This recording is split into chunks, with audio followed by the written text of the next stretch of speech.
Nagsisimula ang pelikula sa isang laban sa pagitan ng isang fighter na nagngangalang Win.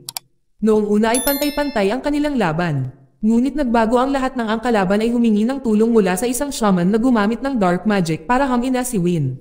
Dahil dito si Win ay natulala at halos matalo siya. Ngunit sa kabutihang palad ay napagtanto ng ama ni Win ang nangyayari. Pagkatapos ay hinanap niya ang shaman at walang awang pinalo. Dahil dito nagtagumpay si Win na manalo sa laban, gamit ng isang nakamamatay na atake.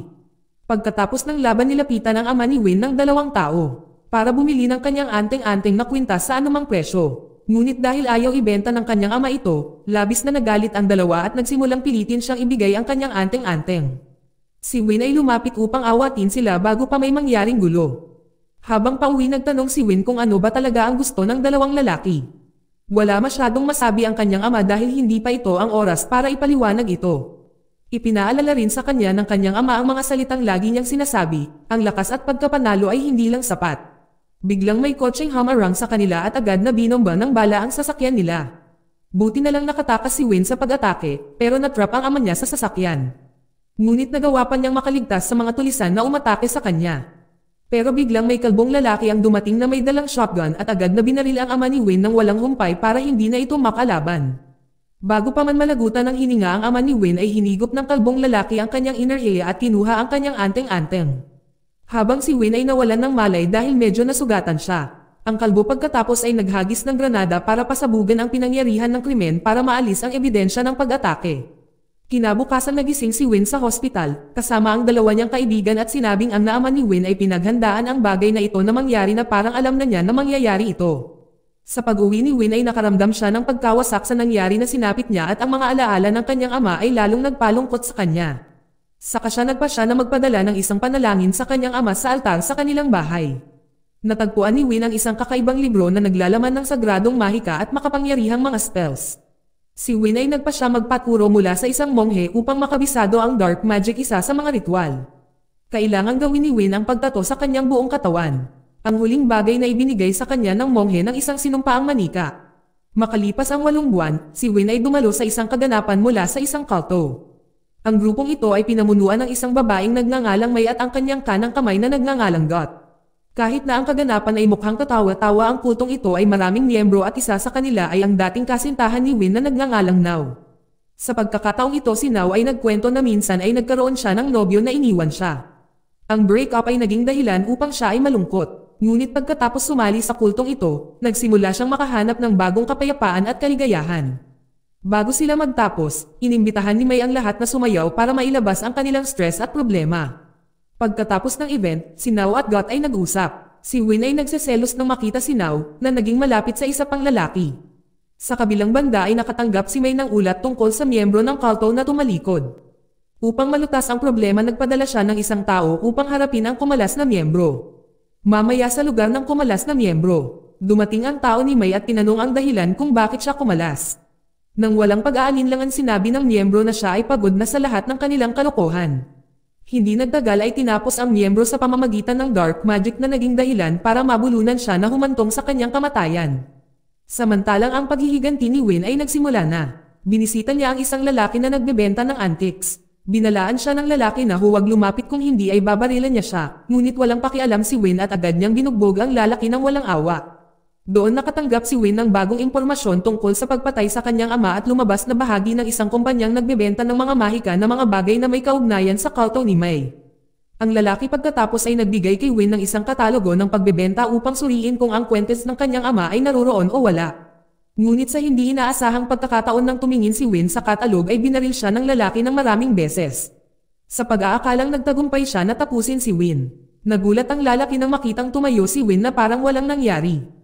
Nabulunan ang lalaki at pinilit na sabihin kung sino ang pumatay sa kanyang ama. Ngunit bago pa man mabigkas ang isang salita mula sa kanyang bibig ay biglang may nangyari sa lalaki. Siya ay nagsimulang ngumisi sa sakit na hindi nagtagal ay pumatay sa kanyang sarili.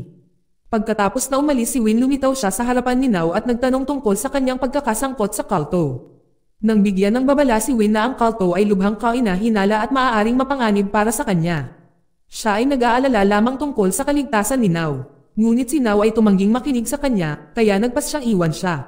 Sa ibang lugar si Teniente Ton, Inspector Chan at isa pang opisyal ay kasalukuyang nag-iimbestiga sa mahiwagang kaso ng kamatayan mula sa resulta ng autopsy.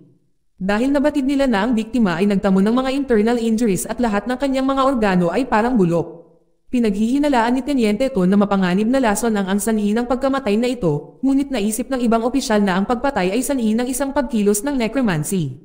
Pagkatapos ay ikinonekta niya ang kanilang kaso sa maalamat na necromancer. Si Teniente Ton na interesado sa talakayang ito, ngunit hindi si Inspector Chan, kaya ang talakayan ay hindi ipinagpatuloy. Si Teniente Ton, pagkatapos ay sinusubukang maghanap ng iba pang impormasyon tungkol sa necromancy at ang maalamat na necromancer sa library. Habang si Win at ang kanyang mga kaibigan ay nag-uusap tungkol sa isang misteryosong gusali, kung saan nakalagay ang mga anti-gang heirloom at anting-anting sa kulto ni May. Sabi ng isa niyang kaibigan na iluluwas sa Indonesia ang mga anting-anting dahil maraming interesado sa kanila. Sa gabi si Win at ang kanyang kaibigan ay binabantayan ang pinag-uusap ang bodega. Ngunit may mga gwardya pala na kumukumpleto sa paghahanda para sa pag-export. Palihim na pumasok si Win sa bodega para alamin ito ng mas malalim, ngunit sa kasamaang palad ay biglang tumunog ang kanyang cellphone. Mula sa kanyang kaibigan na nagbabante sa labas para lang ipaalala na palitan ang kanyang cellphone sa vibrate mode. Buti na lang at hindi nahuli si Win, nakapasok siya matapos patayin ang mga ilang gwardya. Matapos maghanap, ay nakakita siya ng matibay na ebidensya sa ilegal na negosyo ng mga anting-anting. Pagkatapos ay sinunog niya ang lugar, ngunit pinigilan siya ng tauhan ni May. Pareho silang lumaban at umatake ng matindi sa gitna ng nagninangas na apoy. Nang muntik nang matalo si Win, biglang pinatawag ng lalaki ang kanyang halimaw na halaman. Ngunit hindi natakot si Win dahil mayroon din siya nito. Tinawag niya ang isang tigre at walang tigil si Win sa pag-atake at nagawa niyang talunin ang lalaki. Ang balita sa nasunog na warehouse sa wakas ay nakarating kay Got, at kung gaano siya nabigla nang makita niya ang kalagayan ng kanyang warehouse na nasunog. Agad niyang tinawagan si May para sabihin ang nangyari. Matapos masunog ang warehouse, tinawagan ni Win si Now para sabihin sa kanya na ang kultong pinamumunuan ni May ay sangkot din sa pagluluwas ng droga. Si Win na nag-aalala ay hiniling kay Now na layuan sila. Sa ibang lugar si May at si Got ay bumisita sa kanilang tauhan na nakaligtas sa sunog ng warehouse. Si May ay naging matatag para sa kanyang mga pagkalugi na naranasan. Ngunit hindi nagtagal pagkatapos nilang umalis ang lalaki ay nagsimulang umisay sa sakit upang siya ay mawalan ng buhay. Sa kabilang banda si Win at ang kanyang mga kaibigan ay pumunta sa bar upang mag-relax. Nang biglang pinaulanan sila ng mga bala. Sa kasamaang palad ay hindi nakaligtas ang kanyang kaibigan na isang ordinaryong tao at agad na napatay. Pagkatapos noon ay dumating ang isang gang ng mga tulisan para umatake kay Win, ngunit walang kahirap-hirap na nagawang tapusin sila ni Win. Si Win ay nakadama ng matinding kalungkutan matapos mawalan ng isa pang tao sa kanyang buhay. Nakaramdam siya ng hiya dahil sa kabila ng pagiging malakas niya ay nabigo pa rin niyang iligtas ang kanyang mga kaibigan. Sa ibang lugar sina Inspector Chan, Teniente Ton at isa pang opisyal na nagsasagawa ng autopsy sa bangkay ng tauhan ni May. Si Got na may masamang intensyon ay minanipula ang kwento sa pulis na si Win ang pangunahing salarin. Buti na lang at hindi madaling naniwala si Teniente Ton at naisip na dapat may matibay na ebidensya bago ituro ng diretso ang salarin.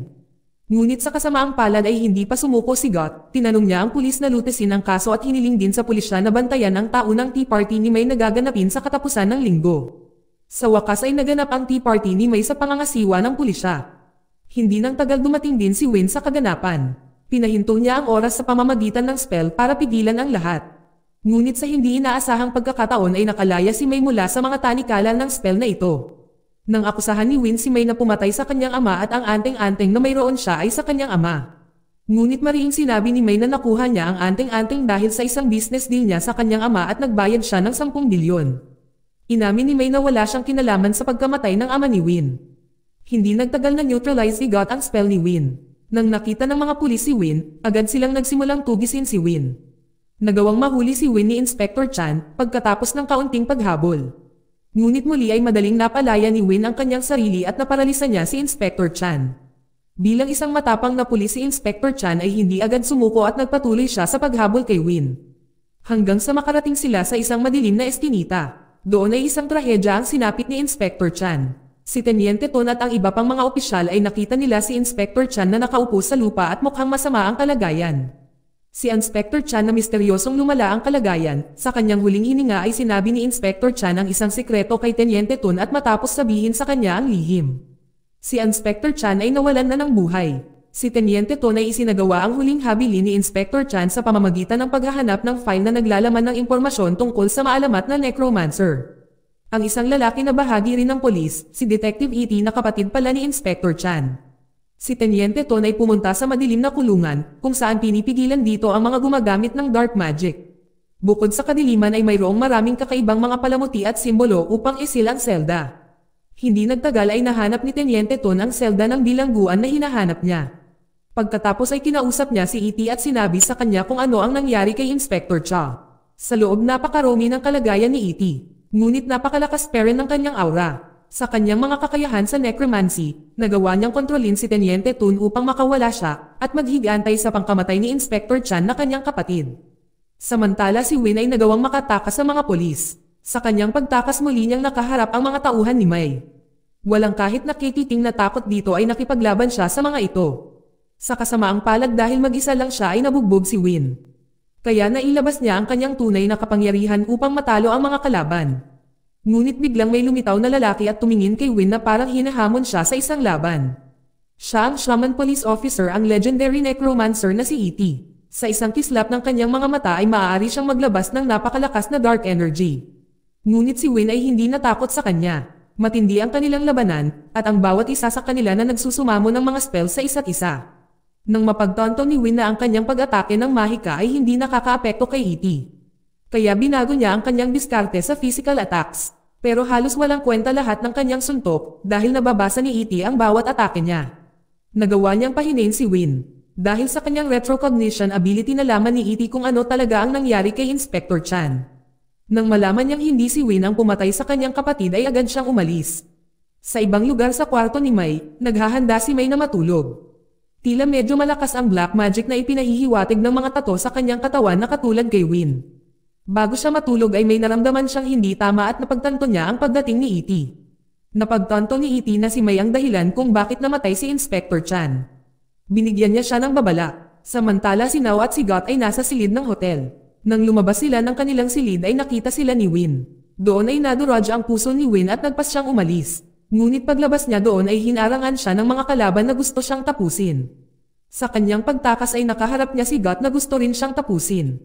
Kaya kinailangan ni Win na ipagtanggol ang kanyang sarili. Nang mabunyag ang nakatagong pagbabalat kayo ni Got, lumabas na sa lahat ng oras na ito ay si Got ang pumatay sa ama ni Win. Agad siya naglunsad ng sunod-sunod na pag-atake kay Win. At dahil sa sobrang lakas ni Got ay nahirapan si Win na talunin siya. Nagawa niyang mabali ang kamay ni Win. Ngunit ibinalik ni Win sa normal ang kanyang kamay gamit ang kanyang dark magic. At pagkatapos ay naglunsad muli si Got ng panibagong pag-atake para talunin si Got. Si Got ay may extraordinary physical endurance, kaya mahihirapan sa kanya si Win. Kaya tinawag ni Win ang kanyang alaga para tulungan siya. Pero sa hindi inaasahang pagkakataon ay mayroon ding alaga si Got upang ipangtapad sa alaga ni Win. Ngunit sa kabutihang palad ay nagawa ni Win na makatakas mula doon. Gayunpaman ang kanyang katawan ay nasugatan ng husto at ang kanyang kamay ay naduraj. Buti na lamang at dumating si E.T. upang pagalingin siya. Sa ibang lokasyon si Mai ay hindi pa rin alam ang tunay na pagkatao ni Got ay hiniling sa kanya na protektahan siya. Si Win na nabugbog ay matagumpay na naiuwi ng kanyang mga kaibigan. Ngunit nandoon na si Teniente Ton na naghihintay sa kanila. Doon ay nakakita ng maraming anting-anting at spells ng dark magic. Sinimulan niyang paniwalaan ang shamanic practices. Habang si Win ay ibinabad sa isang herbal na gayuma upang maibalik ang kanyang kalagayan. Makalipas ang ilang araw dumating ang kaibigan ni Win na may dalang impormasyon. Si Mai ay magdaraos ng isa pang party. Ang party ay ang tamang sandali kung gusto ni Win umatake. Si Teniente Ton ay nagbabala na maaaring mapanganib dahil maaari siyang masentensyahan ng pagkakulong kapag nanggulo siya sa party. Sa lalong madaling panahon nang sila ay aalis na, ilang halimaw ang sumalakay sa mga kaibigan ni Win at pinatay siya. Si Win ay muling nawalan ng mga taong pinakamalapit sa kanya. Nagpatuloy siya sa pagsasanay upang maging malakas. Samantala si E.T. at si Teniente Ton ay gumagawa din ng sarili nilang paghahanda. Lumabas na ang party na pinag-uusapan ay isang walang ginagawang seremonya ng pagsamba. Lahat ng mga opisyal ng kulto ay naruroon kasama na sina Mai, Nao at si Got. Ang unang pag-atake ay sisimula ni E.T. sa pamamagitan ng pagpapahinto ng oras sa kanyang spell. Ngunit nagawang palayain ni Mai ang kanilang mga sarili ng walang kahirap-hirap. Ang ikalawang pag-atake ay inilunsad ni Win sa pamamagitan ng direktang nakatutok kay Mai. Si Got ay nagbunsod ng hukbo ng undead na umatake sa lahat. Nalito si Mai sa kabuluhan at kalupitan na naganap. Ang tunay na dahilan ni Got ay sa wakas ay isiniwalat na siya ay anak ng pinuno ng kulto bago si May. Humingi siya ng paghihiganti para sa pagkawasak ng kanyang pamilya dahil sa sakam na ugali ni May. Ang puot ni Got ay nalinang sa mahabang panahon at may isang plano si Got sa pamamagitan ng karagdagang kapangyarihan mula sa anting-anting ng ama ni Win. Si Got at si E.T. ay naglaban ng kanilang spell. Si E.T. ay nagawang i-lock si Got kaya hindi siya makagalaw. Sa kanyang retrocognition ability ay nakita ni E.T. ang trahedya ng pagpatay sa kanyang kapatid. Nalaman niya na si Got ang pumatay sa kanyang kapatid. Ginamit ni Got ang kanyang magic upang maitapon si E.T. Nang makita ito ni Win, nagawa niyang atakihin si Got. Nakita rin ni Win ang anting-anting ng kanyang ama sa kamay ni Got. Pagkatapos ay sinipa niya si Got at natapon ang anting-anting sa kamay ni Got. Nakakita si E.T. ng pagkakataon at naglunsad ng pag-atake kay Got. Ngunit nakaligtas siya sa halip ay sinipsip niya ang inner ear ni E.T. Pagkatapos ay tinawag niya ang kanyang alaga upang maiwasan ang pag-atake ni Win. Nagawang iligtas ni Win si E.T. upang sabay silang dalawa na umatake kay Got. Ngunit hindi tumigil si Got doon at nagpatuloy sa paglansad ng mga hindi inaasahang pag-atake. Hanggang sa dumating si Teniente Tun. Tumulong siya sa pamamagitan ng pagbaril ng mga bala na inihanda niya. Ngunit ang kanyang pag-atake ay hindi gaanong nakatulong at ang isang ordinaryong tao na tulad niya ay madaling natamba.